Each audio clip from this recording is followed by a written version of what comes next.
Polemik yang terjadi belakangan ini di tengah masyarakat terkait bantuan penguatan kepada desa adat sebesar 500 juta rupiah per tahun bukan politik uang.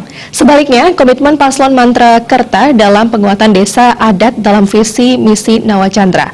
Penegasan tersebut disampaikan Ketua DPW Partai Nasdem Bali yang tergabung dalam Koalisi Rakyat Bali, Ide Bagus Oke Gunastawa.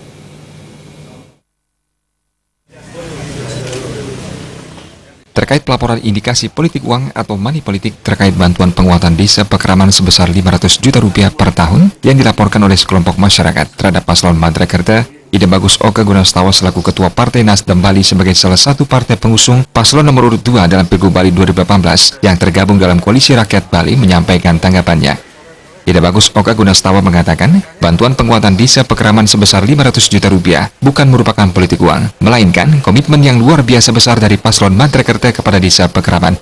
Desa Pekeraman adalah prioritas utama, mengingat desa Pekeraman merupakan akar dari Bali itu sendiri.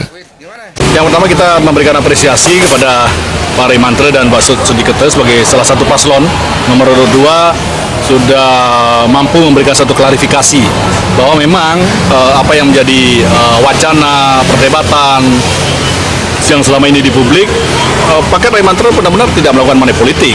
Dalam hal ini justru beliau memberikan satu komitmen yang sangat tinggi terhadap desa adat.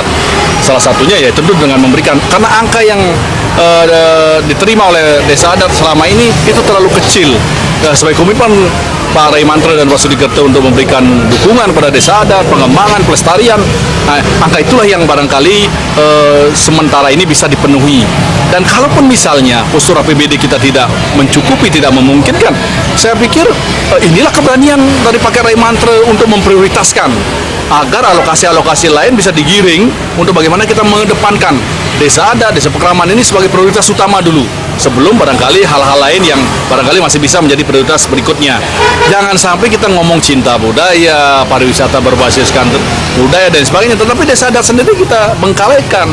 Nah, kalau ada kelompok masyarakat, pihak-pihak tertentu yang merasa terganggu dan menganggap ini, saya kira ini persoalannya bukan lagi dengan paslon, berhadapan dengan desa Pekeraman itu sendiri. Saya kira di situ poinnya.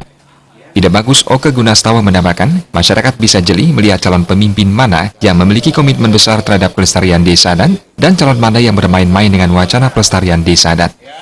Joko Andika, Bali TV.